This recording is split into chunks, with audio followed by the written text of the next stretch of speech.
What's up, y'all? A lot of people been asking me to explain how I ended up in prison, so I'm gonna go ahead and explain it.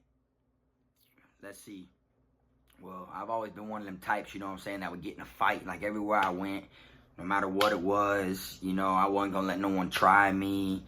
I wasn't gonna let no one win me over. I wasn't gonna let no one try to hustle me. I've always been one of them hands-on type of dudes. So, started out young, I was used to doing time because when I was a juvenile, I got sent to all the programs and all that stuff. Been to a couple of them and the whole nine, which from where I'm from, everybody's been to juvenile programs.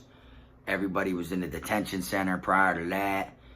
It's like a cycle, just like going through school. You go from elementary to middle school to high school to college. Well, then you go from the detention center to the program to the county to the chain gang. It was like the same cycle. So, after getting in trouble and stuff as juveniles and stuff like that or whatnot, went to the juvenile program. My last one, I got out when I was 17.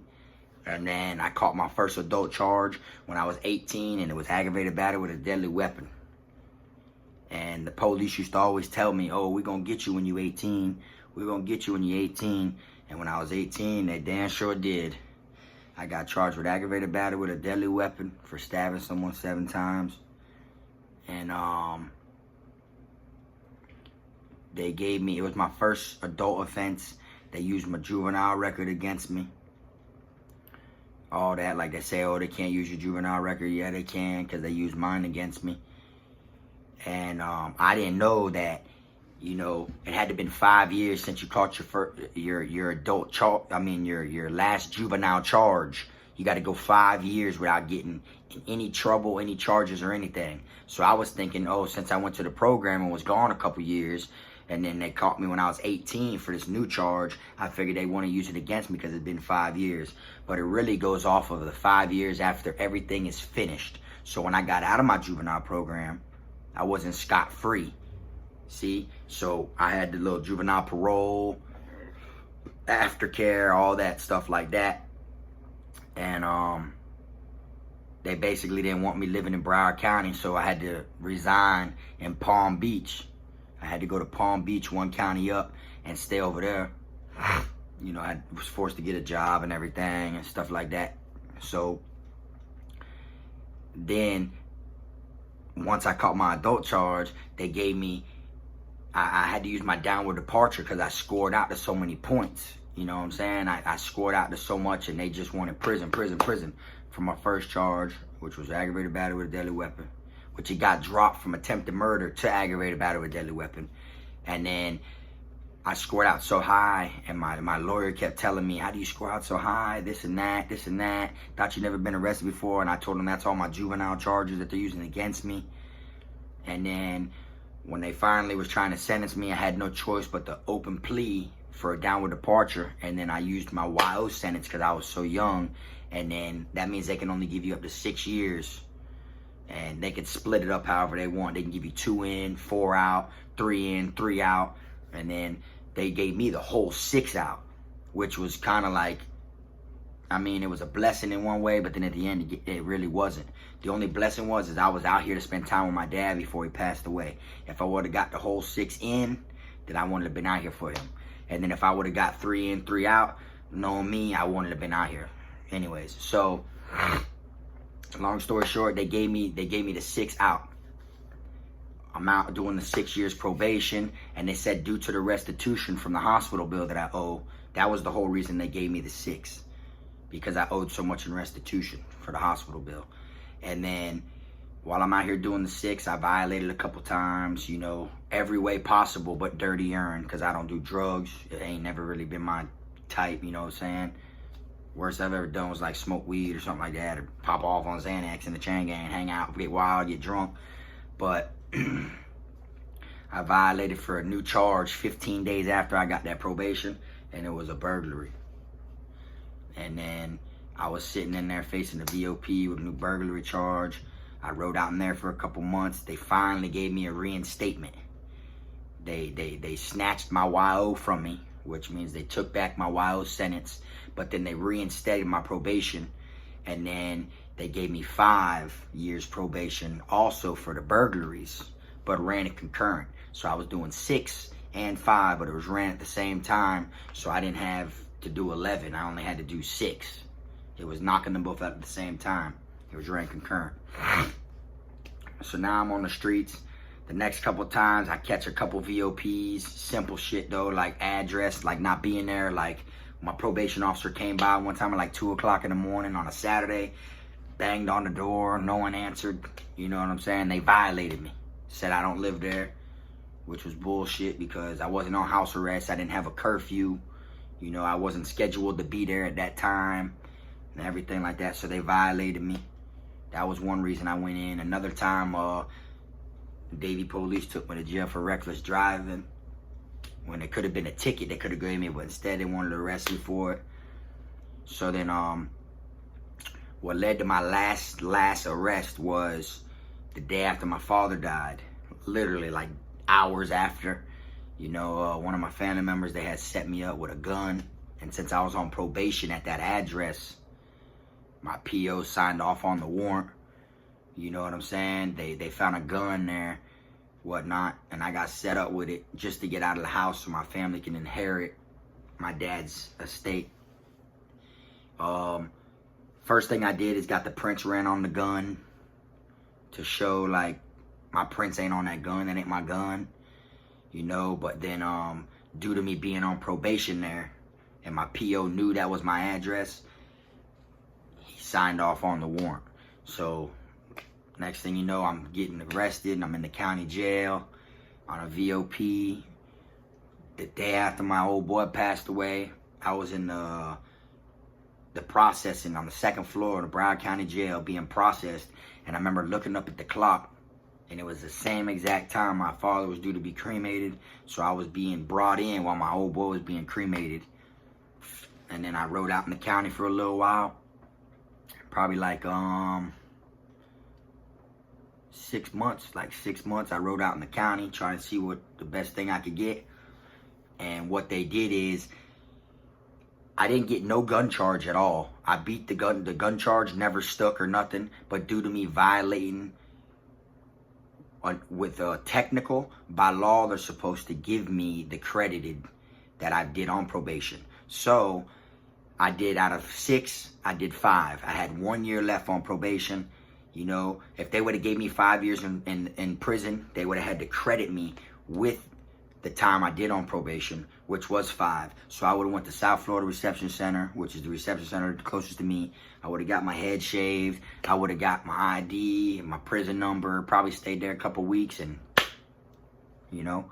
But they did it dirty to me because what they did is they snatched my probation from me.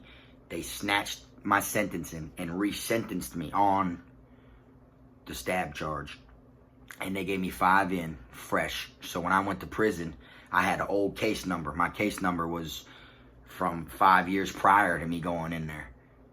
And then instead of me just getting out like that, I had to do a whole fresh 5. So it's like I did 10 basically. It's like I did 5 on probation for it and then 5 up the road. But normally people would go up the road, then do the probation. It's like I had to do it backwards. So they got 10 out of me, the whole thing. And then, you know, I was, you know, it was my first time going up the road or whatever. But I had anger in my heart. You know, I lost my old boy. So I wasn't finna let nobody play with me. You know, and I felt like I was in there and I was innocent. You know, I got set up on that one. Just to get out the way so they can inherit, you know, my father's belongings and stuff. You know? And then once I got out of the county and went to the chain gang, you know, like it was just a different world. It was nothing like the county. It was nothing like I was used to before. It was like the streets. That was the only thing. It was like I was in the streets. You know, I didn't have my old boy to speak to, you know, to try to keep my head on straight or nothing. Chain gang was just like the streets. You know, normally on the streets, I had my old boy explaining to me like, son, you know, on my ass about everything. But once I hit the chain gang, it was the same as the streets. It had everything you needed in the streets, the same everything, and I had no one trying to steer me right. No one trying to, you know, see me do better or nothing like that. So that's why I just figured I'd do what the hell I wanted to do when I was in prison. I'm gonna do my bid how I want to do my bid. And then, so I'll take it back a little bit. I was in the county jail right before I got sentenced or whatnot, probably like 2 months before I got sentenced to go to prison. I got in a fight in one of the jails down here. It's called Conti. I got in a fight or whatever over the phone. The phones are always what I get into it over, no matter where I go. But, so I got in a fight over the phone, which led me to the box. I got 30 days in the box. Then after I got out the box, my custody went up, so they put me back in the main jail, and I was in black and white. Looked like a zebra cake. Feel me? I was in a black and white jumpsuit. And then went to court, caught my 5 years. And then from there, you know, I'm hearing all these stories and stuff. You know, like, once you get to South Florida, man, they're going to pick someone out. They're going to make an example of someone. They always pick someone out. They're going to make an example of someone. So as I'm sitting here, I'm getting ready to get on the bus to go to South Florida. They come around. They tell everyone late night, hey, pack it up. You're going to prison tonight. You're going to prison tonight. They come around. I'm thinking like I got 2 weeks until I go, because there's still people in my dorm that been sentenced like a week and a half ago that still ain't went to prison. So I'm thinking, oh, even though I caught 5 years or whatever, I still got 2 years until, 2 weeks until, you know, until they at least put me on that bus and send me out the road. It ain't work like that. About 2 nights later, they come knocking on the door at 2 in the morning, talking about, hey, Harris, pack it up, you're going to prison tonight. Went to the next one. And now, with that being said, I was in black and white, like I said, which is max custody. You know, that's where everybody that's on the news, everybody, all the bad stuff that's going on, all the murdering and all that. If you got a murder, you're in the main jail down here in Broward County. All that's on the 7th floor. So my custody just jumped up. And then so like I said, they came around, they were like, pack it up, you're going to prison. So they moved me from the 7th floor to the 2nd floor, and then they bring the people from all the different jails and they put us all on the 2nd floor, because we're all, you know, we're all going to prison. They throw us in a cell, they feed us breakfast. I'll never forget, I got put in there with a little jit, you know what I'm saying, a little jit. Just caught 18 years, and he just turned 18. His co-defendant rolled on him and caught a level 6 program. They waited right till after his 18th birthday to charge him as an adult, and they gave that little man 18 years. You know what I'm saying? That was my bunkie when I was in the county waiting to go to prison. Me and him got on the bus together and everything, and the whole ride up there, he's talking to me. He's like, man, what you think I should do, big bro? This and that. I'm telling him, you know what I'm saying? The things they tell you to stay away from the chain gang is the 3 G's, you know what I'm saying? Stay away from the gangs, the gays, and the gambling. You know what I'm saying? Just like that. I say the 4 G's, because the guards. You know what I'm saying? Stay away from the guards, the gambling, the gays, and the gangs. You do that, then you should be straight. And that's all I kept telling him. He's like, yeah, dog, that's what I'm going to do. That's what I'm going to do. So the whole time we're on the bus riding, there's probably like 10 of us. You know what I'm saying? You got the people that been there a couple times. They're telling you how bad it's going to be. They're going to pick someone out of the bus. They're going to this, they're going to that, and all this shit. They always make an example out of someone. And me, I'm the only one in black and white that happened to be going to prison tonight. I'm the only one in max custody, you know. All these other dudes came from the other jails. The little man that was with me, he just came from the juvenile floor. You know, like, so it was all like, it was on and popping in. So as soon as we get to South Florida Reception Center, I'm just waiting for them to single me out or whatever. They're like, everybody, you know, come in, this and that, this and that. They make us all walk around the intake thing. You know, first they sit you down and shave your head. You get like 5 shaves. Whatever's left, that's what is gonna be in your picture, in your mug shot. And it's like the way they do your hair and the way they treat you, it makes your mug shot makes you look like you did the crime. You know? You look your friend up and they'll show his mug shot, and then you'll be like, damn, dog, look what the fuck Frog did, man. You know what I'm saying? So we go there, whatever, and then long story short, they who they ended up picking out of the group, it wasn't me. They picked my little homeboy, man, a little 18-year-old jit, and yoked him up, everything, tried to, like, you know, show us they wasn't playing and all this shit. And then we go from there, We're in intake for hours, you know what I'm saying? They pass out our trays. We eat up there. We eat up top. And my first prison tray was yakisobe. That's what we had for dinner. Well, it was supposed to, I guess it was lunch. So we're up there eating yakisobe. And I hadn't been in the county so long, this shit looks good to me. Because it's something different. So, I ain't gonna lie, I fucked it up. And then after that, they sent us to our dorms. You know, they walk us all to our dorms and shit like that. When they walk us to our dorms, they put me in L dorm. I was in L dorm, I believe 12 top. They put me in L dorm, 12 top. And then they call chow again. So when they call chow, by the time we get there, we're all going to chow all over again. Now we're walking around at South Florida. We're going to chow. And when we go there, whatever, we're standing there in line, and I look over, and I'm like, and I look at what they're handing out the window, and I'm like, damn, dog. I'm like, they giving the same shit for dinner that they give them for lunch. And my dog that I ran into, I already knew him. I knew him for years, and he happened to be at South Florida. So that's who was with me in line. He happened to be in L dorm and everything. So he was like, damn, Frog. He's like, Frog, you hit, boy. He's like, you must already ate, boy. I said, what you mean? He was like, boy, he's like, you already ate, boy, this lunch, boy, they fed y'all up top first. So I'm like, oh, shit. He was like, yeah, you can hit again. Did they scan your ID? And I'm like, what ID? And he was like, oh, shit. He's like, boy, you get to hit again. So normally they grab your ID, they scan it with a little gun, and it shows you 8, so you can't double back and hit again.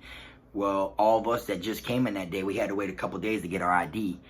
They never gave us our ID the day we got there. So, you know, I got to eat again, yakisobe again, and I swore there was chicken on the tray. I was like, boy, we got chicken, you know? But really it wasn't. It was the bread pudding they had. It looked like a big old burnt piece of bread pudding, so it looked like a piece of chicken, and I always heard stories about that chicken on the bone.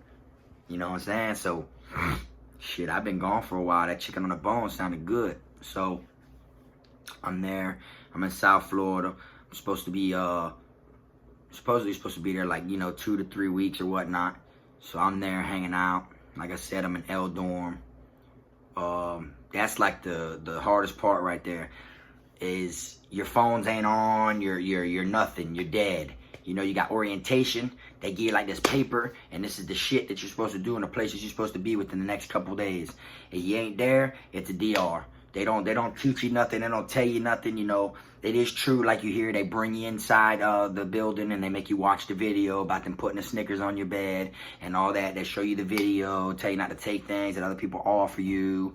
There's PREA signs everywhere, Prevention Rape Elimination Act, you know, stuff like that. And then you're basically running around like a chicken with your head cut off. You got to be places that you know you got to be, but you know, then you just start observing. You start seeing the people that came with you walking that way. So you're like, oh, I guess that's where I got to. They have the same shit you have to do in the next couple days. So, yeah, we go there. We do that. We do all the orientation and all the different places they want you to go and stuff like that. And then my money finally hit and went through, and I was able to hit the canteen window. And the thing I like about the reception center, especially South Florida, is you can buy your lock fresh out the window. Most camps you go to, you gotta buy the lock, and then you'll get a call out to property or whatnot, and then you keep your receipt when you buy it out the window, and then you get a call out to property in a couple days or at the end of the month or whenever it is, and then they give you your lock. You gotta, you know, but at South Florida Reception Center, you can walk up there, like if it's me and like 5 people, and then like 2 of my homeboys get into it with like 3 other people, we can literally walk up to the window 3, 4 deep and be like, yeah, here, boom. All of us buy a lock, and we can go over there and fire the ass up, you know what I'm saying, and rock out, which makes it good. So my first thing I bought was, of course, a lock, a canteen bag, a deck of cards, you know what I'm saying, deodorant, all my hygiene, stuff like that. My first time hitting South Florida, hitting the canteen, that's what I bought off rip, you know. Bought a couple things, bought, of course, I bought the soups and everything like that, you know what I'm saying? So, and I never knew about a soup sandwich until I went to prison. I grew up eating ramen noodles raw, straight out the bag, with the seasoning, without the seasoning, eating them like soup, eating them, mixing with chips, bricks, all that. We knew all that, but I didn't know about a soup sandwich until I went to prison. And then when I went to prison, I seen a bunch of people making like soups and shit, like sandwiches, and I'm like, okay, so You know, it went from there. And then now I'm in South Florida, mob and hanging out. And I'll never forget, there was like 4 dudes walking around South Florida, man. And they walking from cell to cell. Hey man, you got that Tunchi? Got that Tunchi? Got that Tunchi? Got that 2 Chainz? Got that 2 Chainz? And they walked by me and was like, you got that 2 Chainz? You got that? And I said, nah, I don't know what the fuck that is. And they kept walking. Boom. Later that night, after them boys got a sack or whatever they did and they smoked, 3 of them turned on one dude and 2 of them held him down and another guy raped him. So like there was such big convulsion that a dude got raped, and this is like my like 4th day in South Florida Reception Center. So that like opened my eyes, you know what I'm saying? And then, not to mention the room I got put in, I didn't even have a bunkie. I didn't have a bunkie my first 2.5 weeks in the chain gang.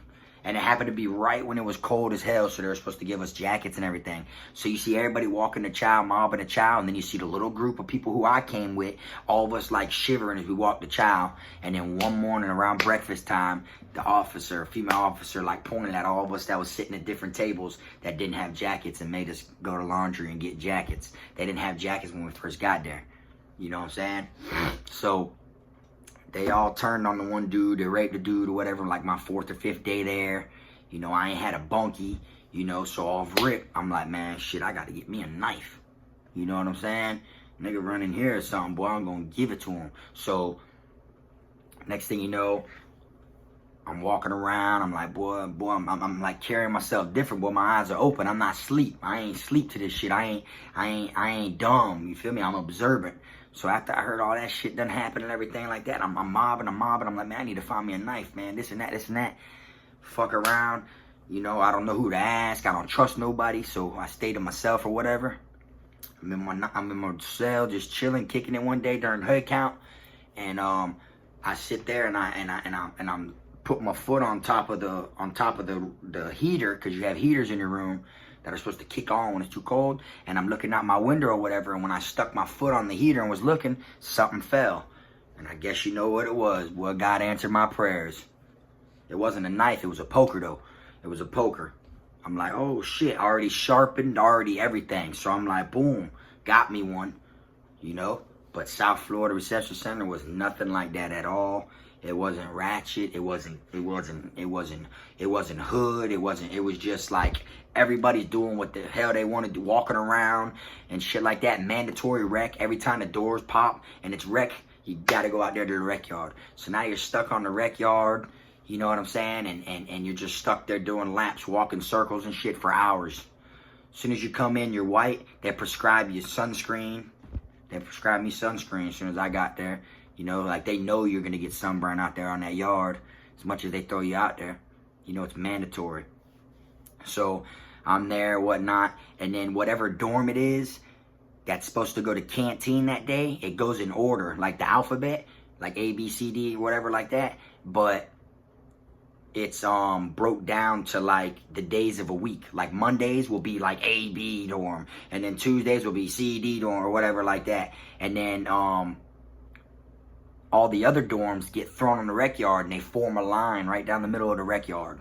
So as you're walking around in circles through this big ass rec yard, you have a line going down the middle. And I stood in front of that. I stood in that line, man, for like 4 or 5 days in a row.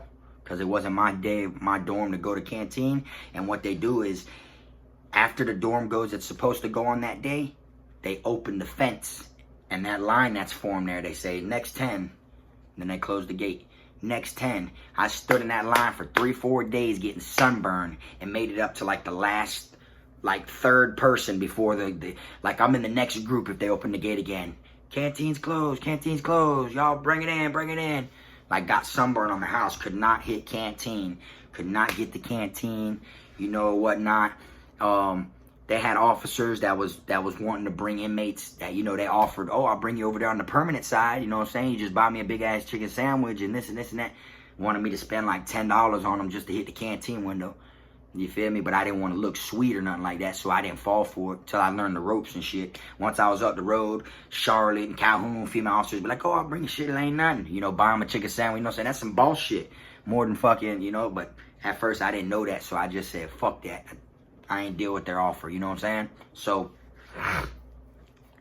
What they did is they had a female officer bring like fucking 10 inmates over there to the permanent side, which is on the other side of the gate that the permanents stay at. They're separate from the intake. But when you come in, the people who come into the reception center, the orderlies are permanents. The ones that cut your hair and shit, bring you your trays.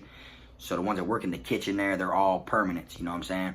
So they had like 10 people get brought on the other side, on the permanent side, with an officer.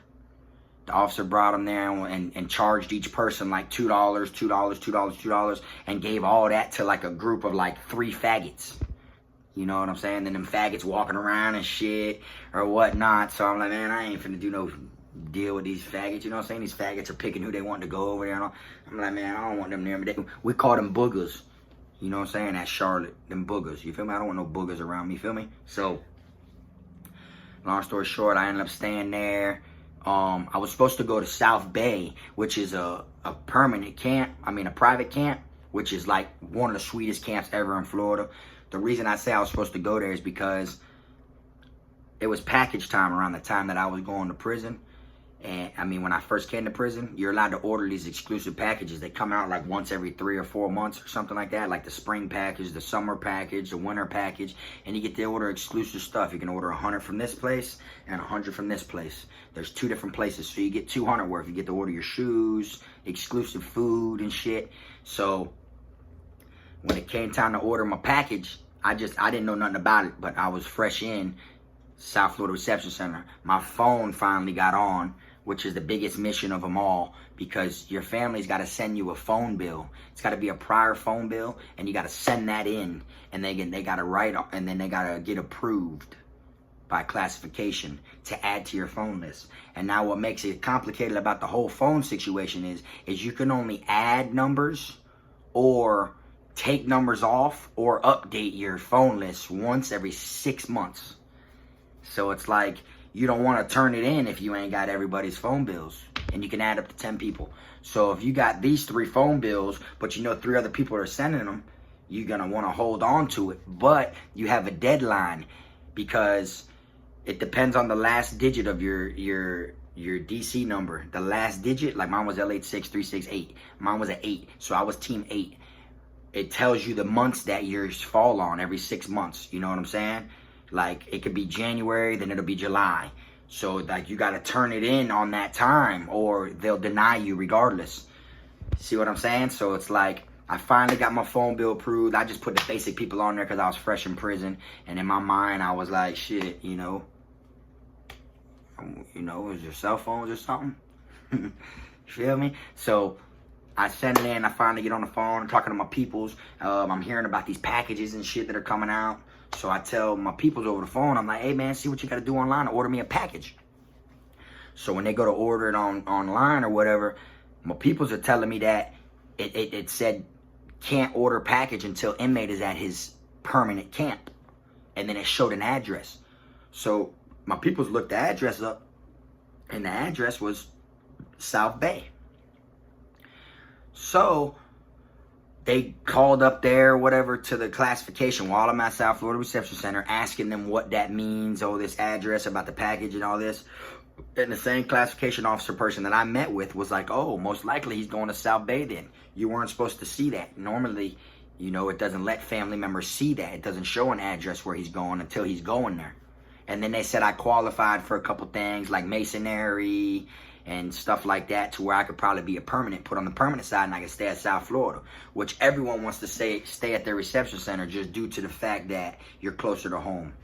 You know, I made a killing at Charlotte, which was, you know, by Fort Myers. If I stayed in South Florida, boy, that's 1 county over. So that wouldn't have been shit. So they're like, yeah, Monday he's either going to get moved over here or he's going to South Bay. So me and my bunkie, you know, that I finally got, my bunkie was from Lauderdale, you know what I'm saying? Shout out to my dog, you know what I'm saying? His name Daddy. He get out in like about 6 more years or whatnot. You know what I'm saying? I'm a dog right there from Franklin Park. You feel me? So he come in or whatnot. That was my bunkie. He had a black eye or whatever. He got in a fight in Palm Beach County Jail. He came in or whatever. He was like, oh, I thought he was from Palm Beach or somewhere because he came on the Palm Beach bus day. But supposedly he was already a permanent at South Florida, and then he went to outside court after he already caught like 10 over here from Broward.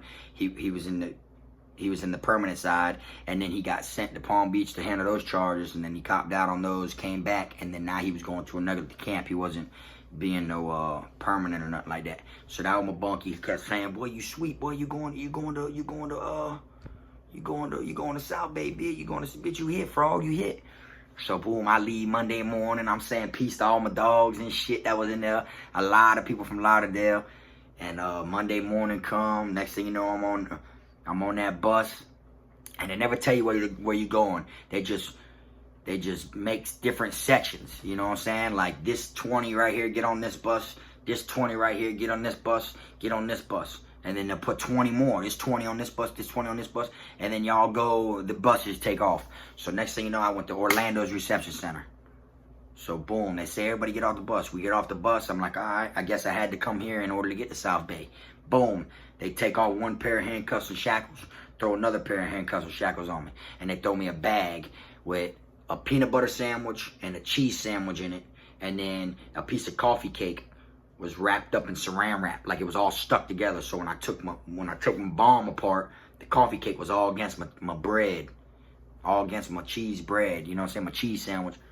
Next thing you know, I'm going to some people stayed at Orlando, but a bunch of us just changed shackles, like I said. Next thing you know, once they took the shackles off, they put the other ones on us to put us on the bus. Boom, straight from there, I'm going to Lake Butler.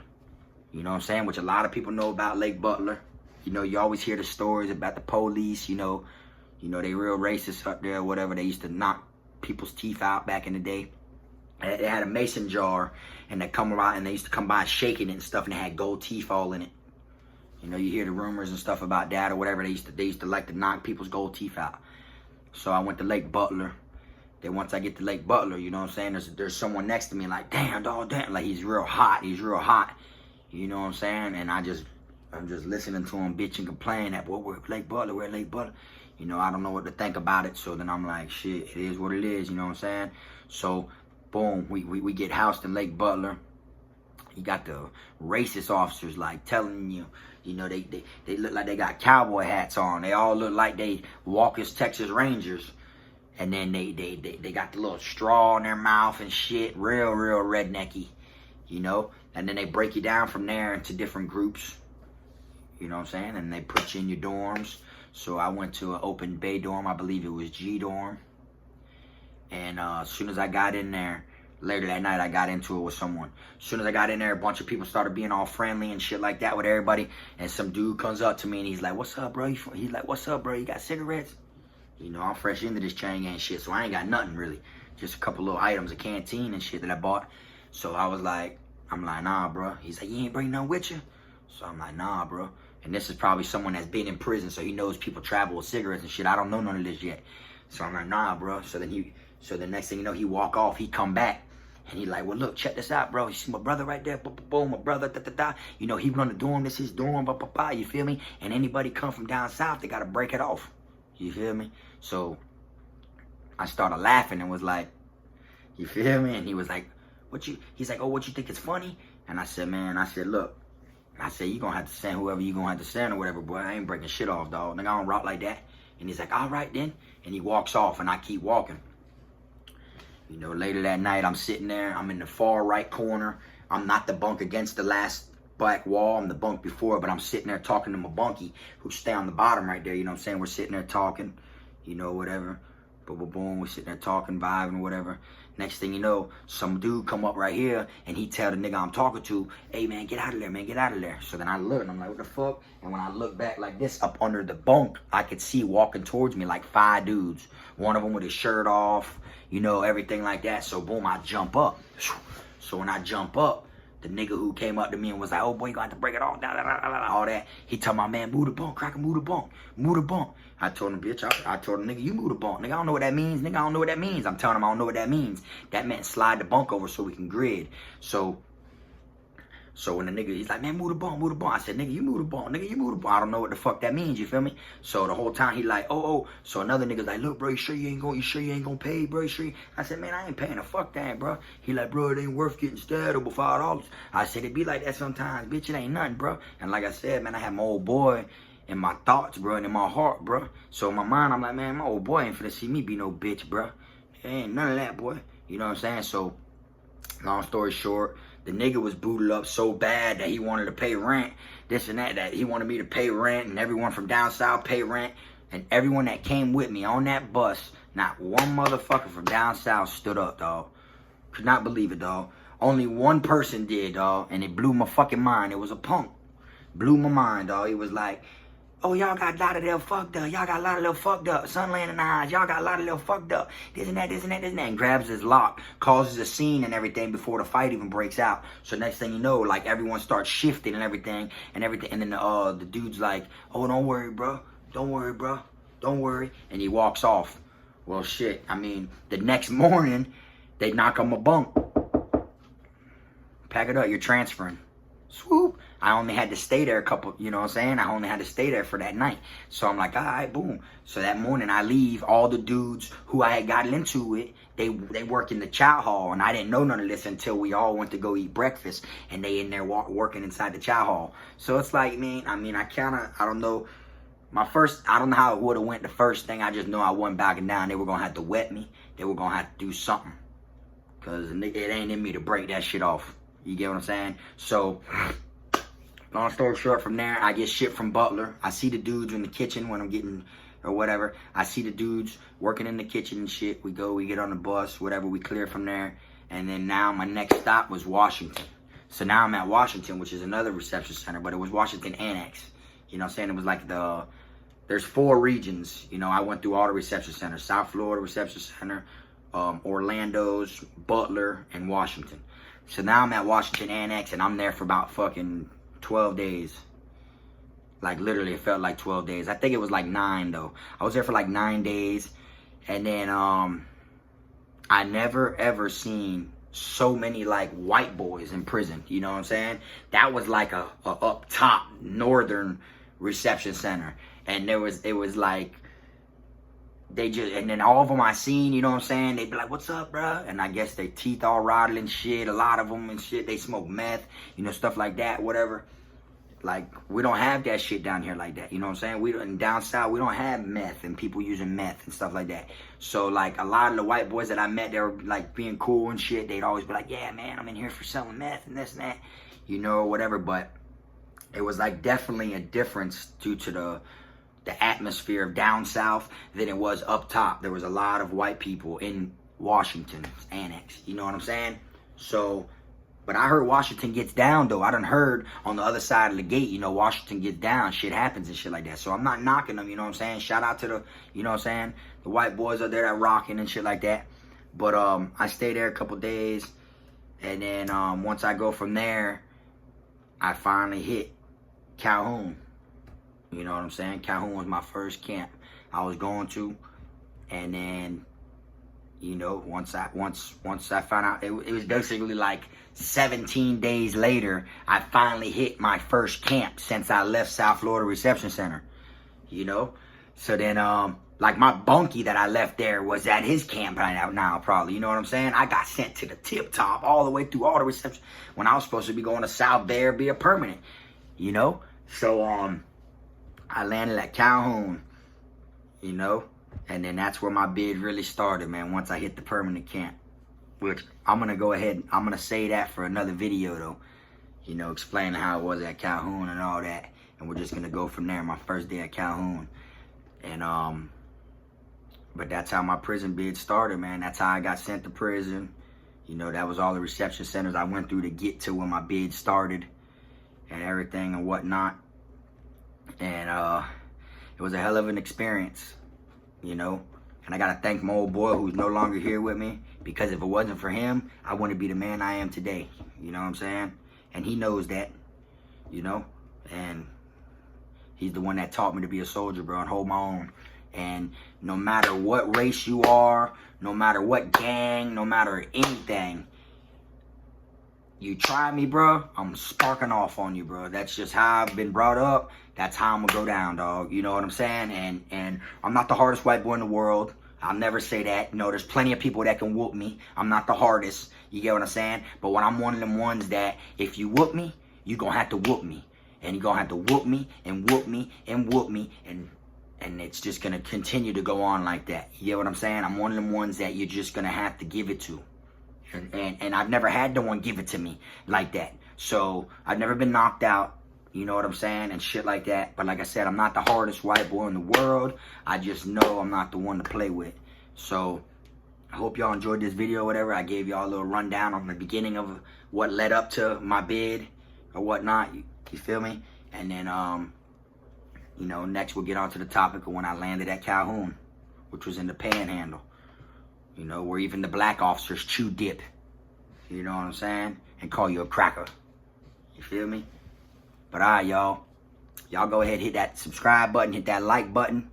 You know what I'm saying? And fuck with me, bro. It's K Fraud TV, man.